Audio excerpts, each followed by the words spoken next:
Welcome to ThriveCast, and with me I have Maja Voje, the famed Maja Voje. She is a globally recognized growth advisor and practitioner. She's advising so many companies, small startups, big startups. She's worked in Google, Rocket Internet, and so many other places. Maya, you also have a new book coming up, and you've been doing lots and lots of podcasts on product led. Recently, I attended the product drive. I was telling you just before the call. Welcome to ThriveCast, Maya. How are you? Yeah, thank you so much. Every time somebody reads my intro, I get a little bit cringed because I don't know. Yeah, I have been working for a decade or something like that. But for me, I'm very real as a person. So, what I soon realized is that if you are working with a big company such as Bayer, Heineken, or Google or Rocket Internet, it's not the same as if you are like this bootstrap startup, right? So my frustration, my pain, my mission is to actually translate what is good of that science and develop what else do we need in order to securely come to the product market fit and do just a little bit better than the stat that 95% of innovation will fail. So this is how I am. How are you?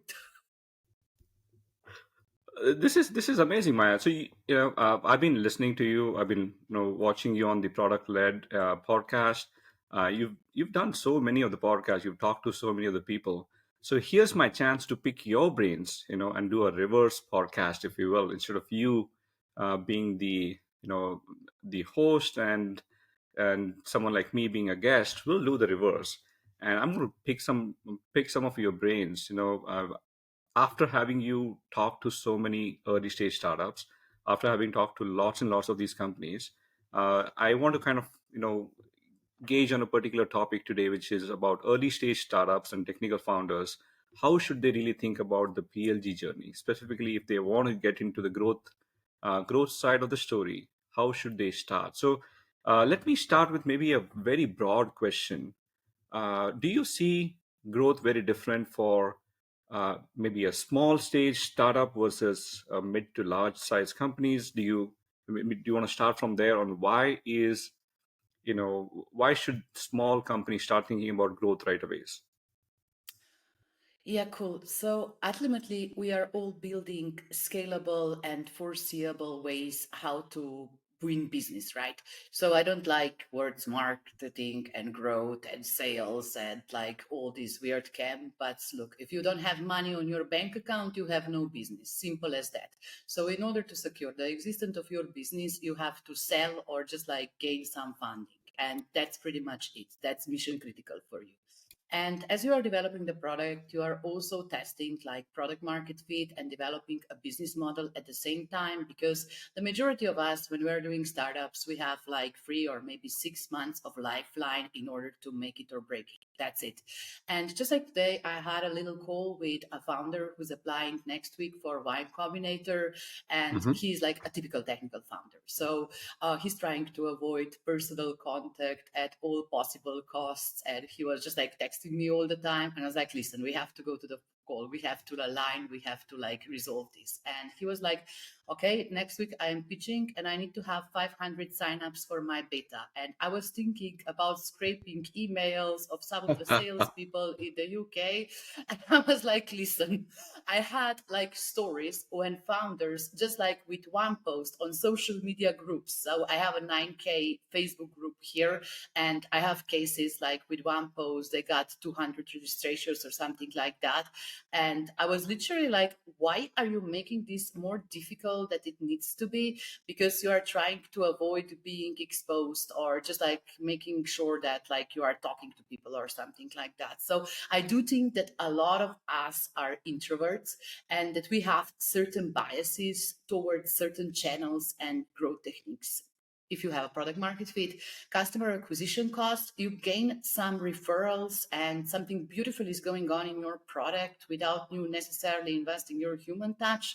But in order to get there, we do things that don't scale, such as posting in a Facebook group, such as going out and speaking on a conference, or actually like do sales calls ourselves. And I'm always like, despite all these biases of avoiding direct human to human communication, I'm just like, listen, if that will be mission critical, would you do it? If your company's survival depended on that, would you do it? And that adds up a wonderful perspective into what is mission critical and what is a must win battle.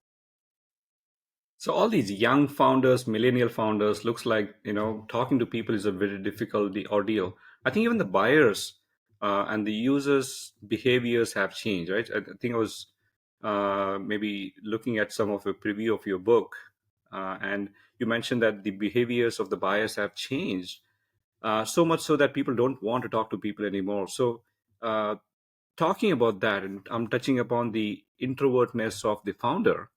uh, how do they, well, could you maybe provide some baseline guidance of uh, should they start thinking about product led growth from the very outset as they're building their company? Typically, I see founders in US act very differently than in Asia Pacific, than in Europe. Many of them, because of the age-old wisdom of sales-led growth, sometimes you know kind of bank upon SLG as their primary way of business. So, could you maybe help maybe establish a basic fact of should they think, if it's an early stage founder, maybe even a technical founder, should they think about product-led growth as the first go to market strategy? What are your thoughts about that? No, it all depends on the customer journey, right? So a couple of weeks ago, my husband and I we bought our first Mercedes Benz, and it's a beautiful car. But I would never, ever, ever buy it. Thank you, appreciate it. It's a gorgeous car. But nevertheless, look, I would never buy it via internet, right? I would never buy something that costs like 70K, like without driving it, without feeling it, without touching it, without having this feeling of confidence and joy as I try this. So the first factor is there is a different customer journey and there is a different price range, because if I'm buying something very complex, even as a B2B organization, for example like a CRM or like a new Hmm. accounting on ERP software, it's impossible that I would just like play around a little bit without intersecting with a human being on at least like a sales score or something like that, because I'm just too stupid to understand it. And not just too stupid, I don't think that I would have to work that hard without being guided in order to understand the product before I am convinced that it provides me some value added. And nowadays, when it comes to the majority of digital products, you have to give before you get, right? So this principle is very, very, very important. Is this saturated arena with AI on emergence and everything like that, and you have to like experience a fraction of the value of at least like build or establish some trust before you are ready to take it for a spin, because otherwise why should you care in the first place? And just like the other side of the equation to is cost, right? If you sell Hmm. something at like 30 euros of subscriptions per month, or sorry, you're into dollars. But if something is really cheap, if your like annual contract is approximately 600 euros, it would literally cost you more to sell it than you would make of a client. So in order for that like unit economics business model to work, you need volume in order to achieve critical mass. We'll talk about pricing later on Hmm. extensively, but these are like kind of variables how I think about this. Is product led on point and cool? Yes. Is it always applicable? Contrary to my dear friend's opinion, West Bush, I don't really think so. So what I think what you're saying, Maya, is that if the price range is slightly on the lower side, and if your ICP is It's a must. more or less, yeah, then in that case, product-led growth might be the right way. Let's, It's almost a must, because just like if you yeah. are investing in ads, you know that if like you are in the US or something like that, it will cost you at least $100 in order to sell something, right? You can definitely not afford like the salesperson. You maybe cannot even afford an acquisition for ads. So you have to be clever about this. You need leverage. I'm definitely pro product-led growth, but I don't want people that use it as an excuse not to go on a sales course, because sometimes sales course are needed. Yeah, so maybe extending that. Let's say the founders they decide that product-led growth is the right fit for them, Mhm. and we'll talk a little in the later on the call about how do they go build their product. But let's say they have a self-serve product. How do they bring an initial awareness to their product? they may not have enough Oh, marketing that's a good dollar. one. That's a So good I'm one. And talking, we, yeah, Mhm. I'm talking about leading the founders, essentially starting the journey on initial awareness of their self-service PLG product. How do they think they generally do it? Mhm. So again, there are two types of channels: the ones that we like as technical founders, and the Hmm. ones that we try to avoid at all possible costs. The ones that we like are, surprise, surprise, low touch. And Hmm. this is like a typical PLG. So just like thinking that building it and people will magically come and refer others to the product, that doesn't work that way. Usually we have like a little bit of automated stuff, for example, with advertising, with search ads, or even like outreach. This is what we like to do, right? We like to Hmm. scrape, we like to get rid of this, we like to automate things, which is great. But you know, the problem is that sometimes you might automate something which is broken and have the wrong messages. So it still pays off a little bit to test it manually on a smaller center before you go hardcore. And then we have like another bias which comes to channel, right? And for example, a lot of technical people are thinking, oh, nobody clicks to ads are stupid. I have gazillion ad blockers here. Or just like Instagram, what this is for influencers. This is how women buy lipsticks. This is not how B2B companies are behaving. So we should go on Twitter, Discord, Reddit, the serious channel. And by the way, I don't like LinkedIn because people are harassing me on LinkedIn and I don't want to be perceived as crying CEO, right? So these are those type of biases. But nevertheless, just like in terms of how our mental models work, it's really, really, really simple. I was working with a company that was producing liquid system for automated cars a while back, and they were trying to do like a marketing strategy. And I was like, what the fuck? You are working with 5 development centers for cars and you know everybody. So just write a freaking email. So listen, friend Henry, for the sake of an example, where do you get the majority of information that you need for your research and development work? What fairs do you visit? Do you follow any influencer? Is there some professional group that you like to participate with? What makes you smart? What makes you intelligent about the job? And the channel selection, first of all, needs to be adjusted to the ICP that you are targeting. And you can easily find this down by asking them, right? You don't have to go into testing like in a gazillion different channels in order to find the ones, because usually it's very, very, very simple. At the beginning on, in leasing services businesses, you will get like 70% of business through the referrals. This is how it is. And for just like swiping your phone and finding a couple of people, a couple of friends that will buy from you or refer you further. And it's simple like this. To get to 100 customers, it's literally dumb as that. But that doesn't mean that you have a product market fit, right? Because you should still build a scalable machine. And that comes down to having an analytics, to having attribution system, to know where your customers are coming from. And then eventually, as you experiment, you learn how to find more of those customers. And this was a very long answer. But yeah, this is like a very boiling question for me because I hear it on a daily basis. This is super. And you know what I think what you're trying to say is that there are the techniques for PLG is slightly or very different than the SLG, right? In your case, what you're mentioning is invest in marketing website, invest in some automation about your messaging and narrative, invest in SEOs, maybe get out there, have conversations with people, maybe community building and stuff like that. So maybe let me ask maybe a slightly different question. In the SLG world, Mhm. and a founder would go and hit up the ICP cold calls or whatever that might be, and have so many conversations. I think you and I we've touched upon that some time back. Is that some of these founders will spend 30, 40 calls a week, talking to their ICPs. But in the Of PLG shitlets, world, shitlets, yeah.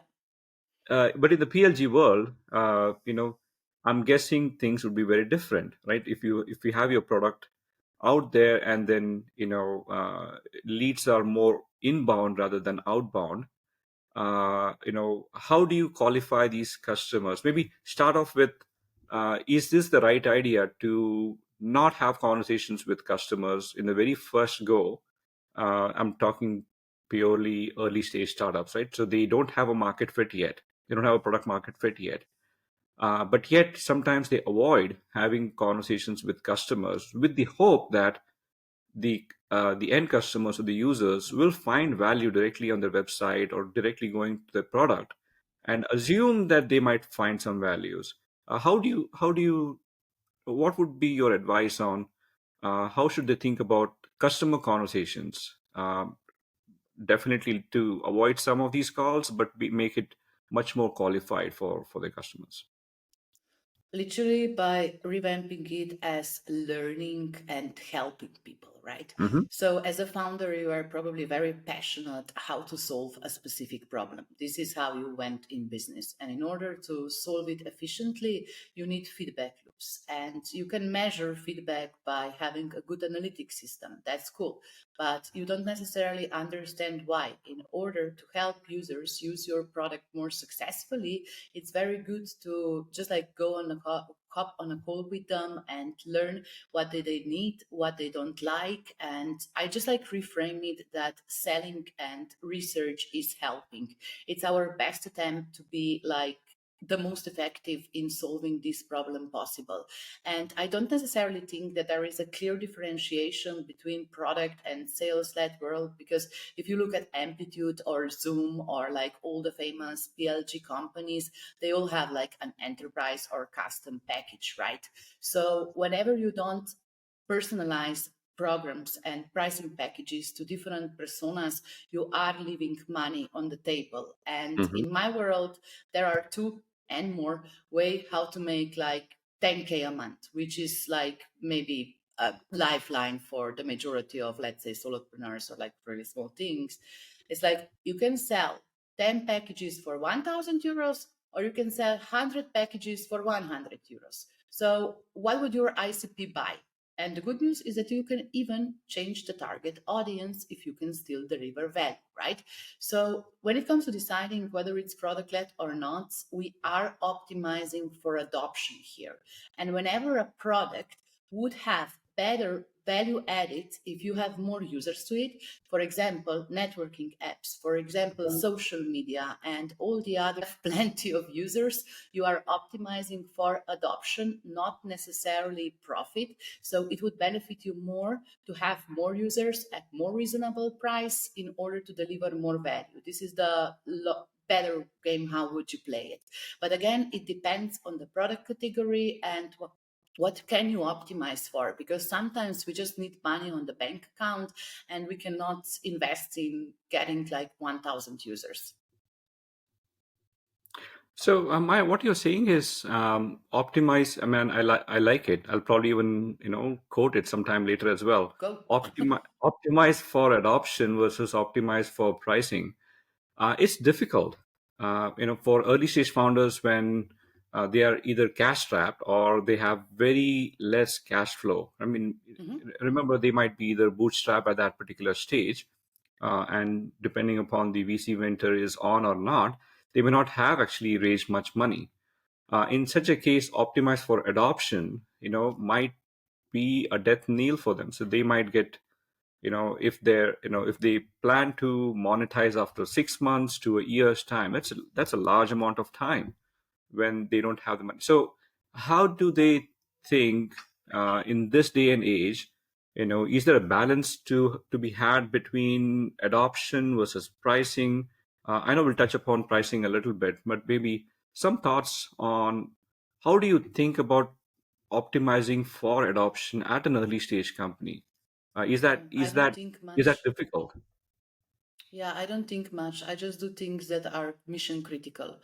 So each day I start by sitting down and writing down three priorities and what is like absolutely mission critical to achieve, which objective. And I make all the decisions through the prism if it is mission critical for me to achieve this objective. That gives you a wonderful line of permission to say no, because what is focus? It's all about saying no, right? And that is like a really, really, really good prism into first deciding of what must you achieve in order to secure the existence of your business, and then just like to reframe all the rest clutter, like all the like shiny object syndromes and opportunities out there through the prism, how likely it is going to help me take there. And of course, like, you shouldn't lose the product vision on a go, right? Because I had mentored a company that was selling analytical solutions, and they accidentally sold something to Walmart which costed like a couple of 10,000 K a year, not a month. And then like the team was hijacked for working for this client. It was just like a company with a white client, or it's like making sure that the service runs because they had this contract. So in terms of customer co-creation, you shouldn't be like changing yourself into a company that serves a market of one. That's very dangerous, because you just become this internal agency and you no longer have your vision and your roadmap. It sucks. Later on, you can just like play around with segmentation a little bit and select the segments with higher willingness to pay. So even though it is not your ideal persona, your ideal segment from a get-go, there are some people with a burning pain that you can solve this problem to good enough, well enough, in order to bootstrap that revenue into your future development. There are always things that we can do. Just like the problem is that we have to do things that are mission critical. And if your mission critical is to get like 50K on the bank account, this is what you should be optimizing for. Sorry. That's very interesting. So, I was taking notes as you speak. Market of one. I've seen that happen. I Mm-hmm. think you mentioned about the case with Walmart. I've actually met one AI founder here in Seattle, and they started selling to Amazon, right? Looks It's a good on market. paper, huh? It looks good on paper, and that's the first customer, and now they are stuck with it. Um, Touching upon that, right? So, you mentioned about segmentation. You mentioned about going slightly broader. Um, So, sorry to interrupt, but there is just one strategy that I would love to mention here. So it's pre-selling, and just like making sure that you are not building something that market doesn't want. So whenever I have an innovation in mind, I like to test it by selling it on a couple of demo calls with either a PDF or just like a PowerPoint. This is how I call my Google Slides, or a mirror board, and just like talking it through if people would be able to pledge the money on it. So I like to sell it before I ever build it, whenever this is possible, so that I'm not wasting a lot of effort into building some freaking Frankenstein that nobody would like. And it's also very motivating for me if I do it, because whenever I do that and have a social commitment that I should finish something by a certain day, otherwise other people are going to be very mad at Mhm. me, I do it. Reselling, that's an amazing technique. So, tell me more a little about it, Maya. So when you are doing this pre-selling, and I saw that your GTM strategist book as well, right? You mentioned about, hey, this if this is what I built, would you buy it? Would you also, I know you have talked about, talk about the pains, talk about the gains associated, to the product that you sell, but would you also put pricing as part of your Yes. pre-selling? Oh, definitely. Definitely, especially if you are bootstrapping, because not only are you testing product, market, and business model at the same time, the question to ask is, would they buy it at this price? And Hmm. willingness to pay is actually a very, very, very important differentiator, because I've seen companies that have been building these media machines and like Instagram followerships or LinkedIn followerships, or forgive me for saying this, but the audience with very limited to no willingness to pay. It's just like vanity metrics. These are just like likes and hoorays and you, my man, go, go. So it has very little to do with just like generating and creating demand that is willing to pay. So this is absolutely mission critical to test, especially if you don't have like an investment, sizable investment, or a lot of lifeline. You have to do this. You shouldn't mess around. So I guess the next question would be, how do we test willingness to pay, right? And the Hmm. answer is never ask this directly. I did this mistake once, and it was one of the cringy sales meetings that I ever had, right? So I was on this discovery call and I presented this service concept to a guy, and I was like, now listen, how much would you be willing to pay for that? And he like literally did a face palm and he was like, I don't know, I have never bought this before. I don't think it exists. I have no references. Why are you asking me this?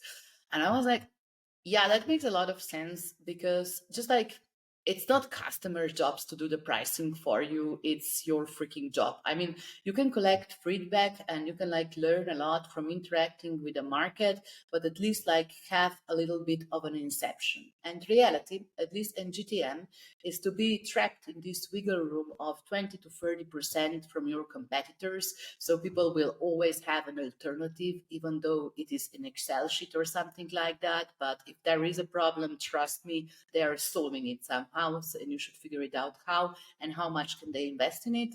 So there is this wiggle room, but there is also like this opportunity to position yourself. And positioning, like, I mean, it's not that we could be the next Apple from the get-go by going on a stage and doing this revolutionary keynote. No, like usually we just have to make sure that we are selling to people with decent willingness to pay, that everything flows nicely, because if they don't have a burning pain and willingness to pay for this, you have no business. And you can have a pipeline of how many leads you want, but if you're not getting any money in, your chances of survival are either slim. So yeah, I was going on a rant how to do willingness to pay testing. Do you have any questions to add, or do we move to methods, how we actually do this?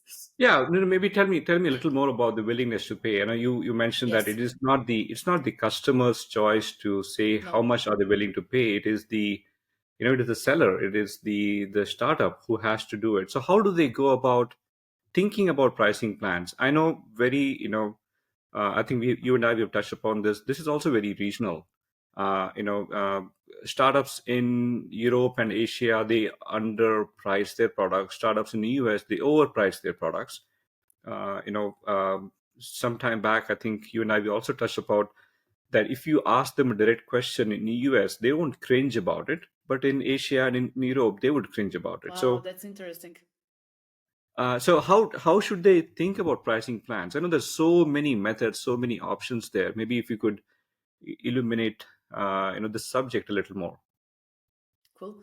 So maybe just like to address psychological barriers at first, at least like here in Europe and in Asia, talking about money is not perceived very nicely, right? So you need to be a little bit secretive, a little Yeah, bit yeah. shy about your monies. This is the cultural norm here.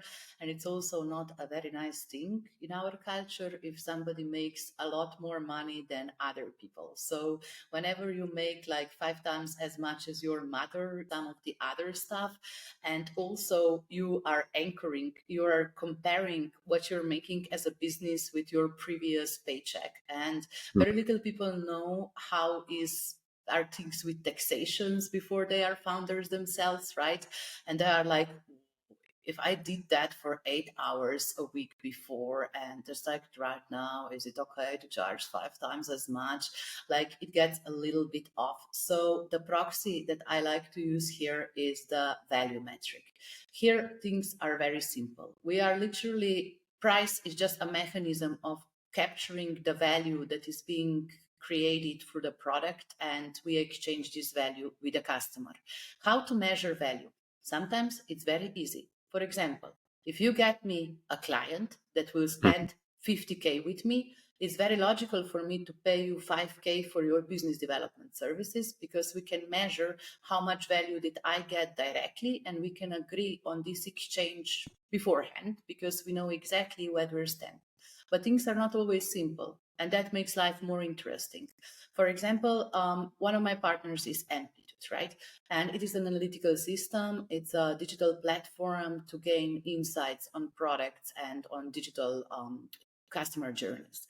So their North Star metric, this is like the most important metric that describes the value that users are getting from the product, is weekly learning users. Whereas I could never, ever, ever discover how much value am I getting from the product if I'm observing some retention cohort, Mhm. and they would never ever get the feedback loop how it influenced my business directly.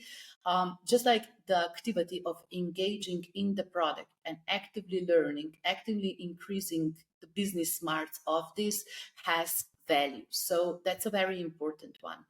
Not always is that very easy to do, because sometimes we use even like easier proxies. For example, number of users, number of accounts created, then number of transactions. So we don't always have this perfect feedback loop of value exchange, but we can always find a proxy, some sort of metric candidate that indicates, okay, if they're consuming more of this, that definitely means that they are doing better and the product is continuing more value. And something else is true.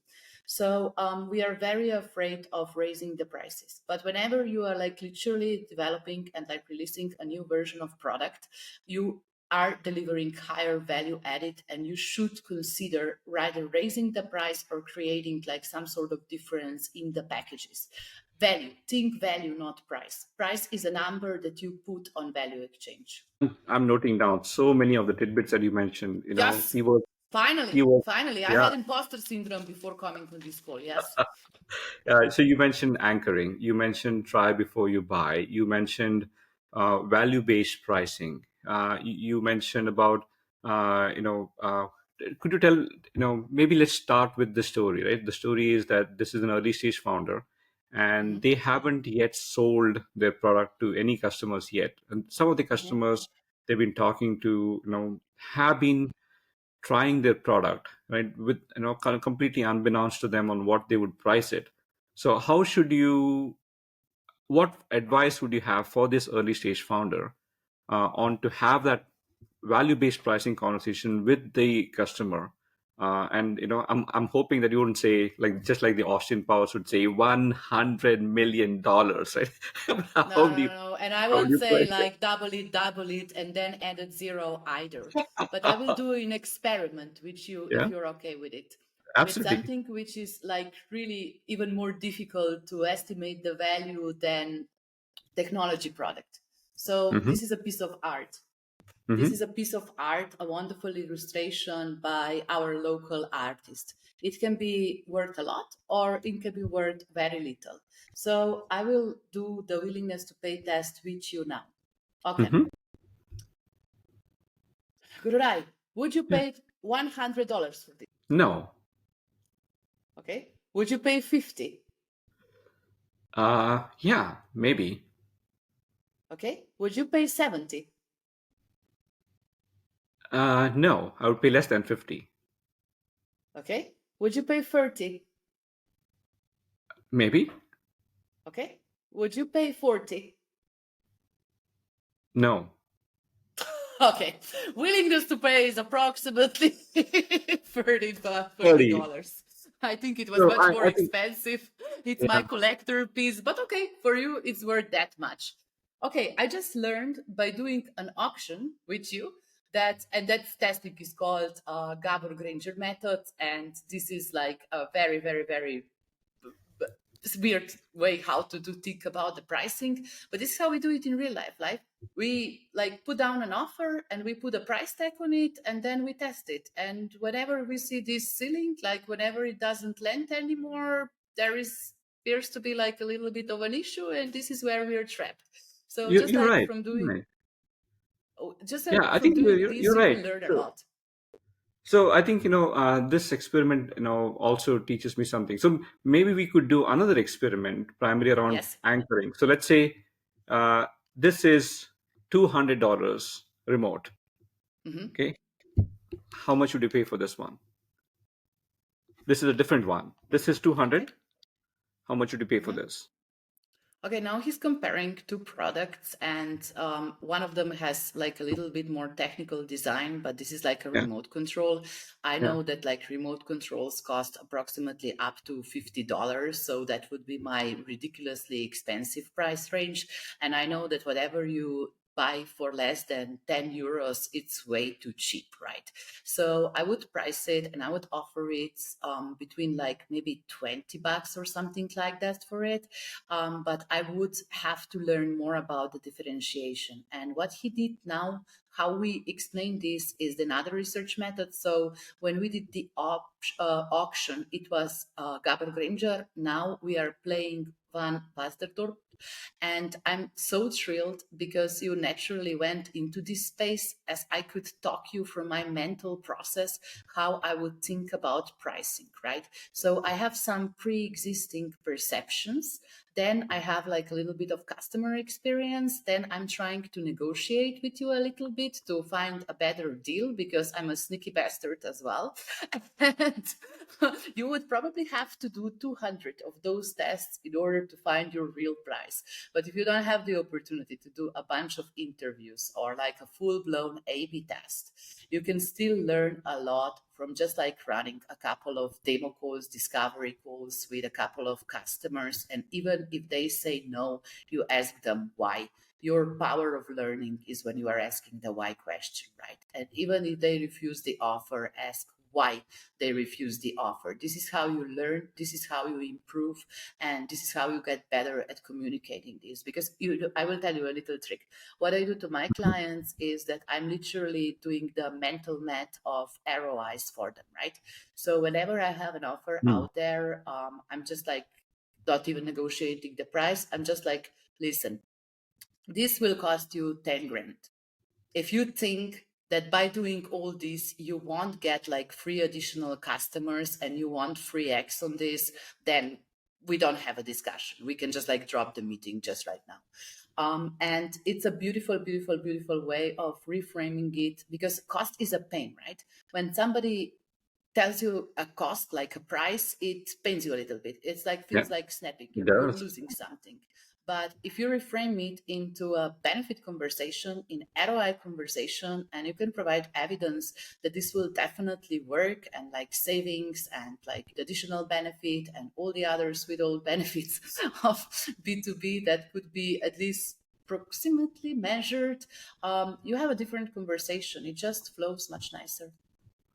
Yeah, I think I'm loving this conversation, Maya. I think you mentioned a couple of things. I'm just trying to recollect. The first one is you mentioned about kind of an auctioning where you're doing suggested prices and you're giving ranges, and then Yeah. we talked about some kind of an anchoring, kind of comparing one versus the other, Yeah, and the so third. just like sorry, just like to revamp. So what is too cheap?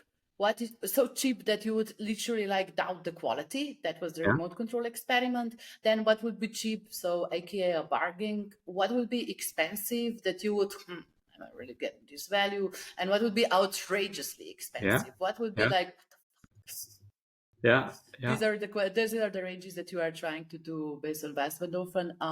But nevertheless, look, when you are an early stage founder, you are not doing like scientific tests. The most probably that you can do is a survey, an A/B test, or just like running a couple of sales going. This is realistically so. Voila, I think that's the trigger. So you start off with some range, some price point, and then experiment with it. What do you think? Maybe slightly different question. What do you think about try before you buy kind of a scenario? Could be either a trial plan, a reverse trial plan, a freemium plan. Do startups think about it from the very get go at the at the conversation when they're having that with the customers, or they should think about, hey, this is my ball point, this is my approximate range for the pricing, why don't you try it? Do they generally go like that, or do they think about, let me go start with free trial? Do they have a very uh, you know intentional, purposed way to go and sell, which is, let me start with free trial, let me experiment with it, and then we'll base the pricing based on some numbers, and then experiment with it. What do you see out there in the market? I see a trap. I literally Okay. see a trap, because if you don't assign a value to it, it's not Mm-hmm. valuable. I mean, if you are just like giving it to for free without having like at least an early anchoring that there could be a package, This could even like raise customer concerns, such as, okay, Hmm. this is something, it's for cool or free, I will give it a shot, but is this business serious? Is it safe? Will they answer customer tickets? Are they going to be around for 3 more years? It can like feel ambiguity, especially in B2B, when you have to make a very secure choice, and you know how it goes. You cannot be fired if you hire IBM. And these are like the risks that we are accounting for. So I would definitely have some sort of paid offer, even if a dummy one. No need. No need. Just like to show that you are a serious business and that you are in it for a long term. That's possible. And just like when it comes to different pricing packages, you can even say that like it is an early bird price, and it is just like available to first Hmm. 200 users of the platform. That like this is your way of saying gratitude that something will do. But definitely think about pricing in the business model from the get-go, because otherwise you could be having like 500 users and a lot of costs for servers and no revenue coming in, and then like you would magically write, hi, from now on we are charging, and people would be, no, we use this product for free, why are you punishing me? We like it, but like we don't necessarily want to pay for it. So it's all about the habit creation. And also an additional remark is that a lot of us product makers, we give too much of the product for free out. The value is over delivered. Like literally, we are robbing the customers of even having a choice to pay for the premium services. So when it comes to just like engineering, what is the added value of that must be captured in your free version of the product? In order to deliver value, we can overgive there as well. So be very strategic, be very purposeful about what are the wow feature or what is the critical mass of usage.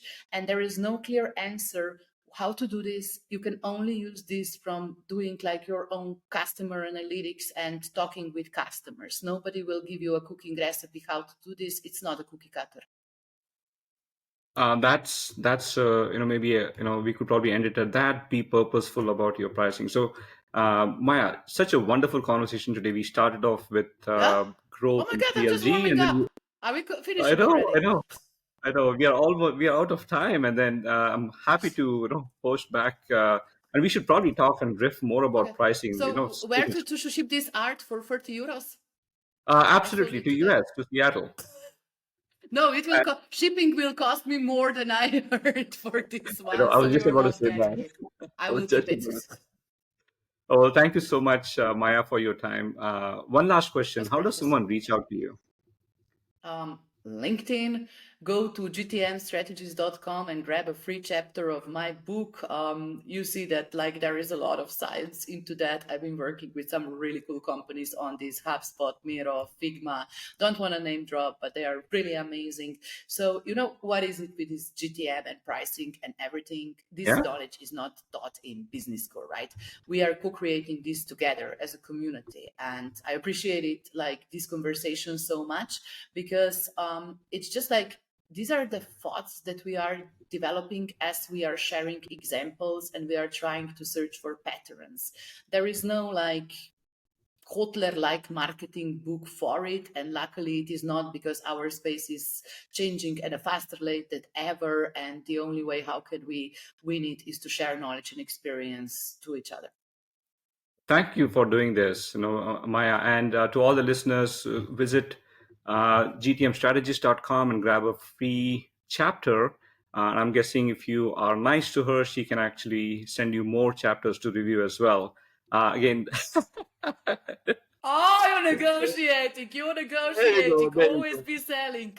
No, I don't mind. I mean, I'm literally here to help. So I'm getting amazing feedback from the folks so far. And if somebody needs something, of course, like you can ping, and I will either like help you myself or direct you to the right person, because I know how it feels from the get-go when there are so many unknowns. And hey, whoever has been there before, I think that all of us have the empathy to just like be decent and respond to emails, right?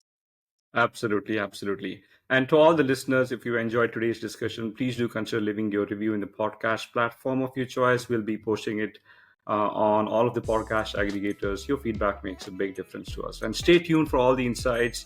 We'll have more guests and more demos. Until next time, keep thriving. can't wait. So who's next?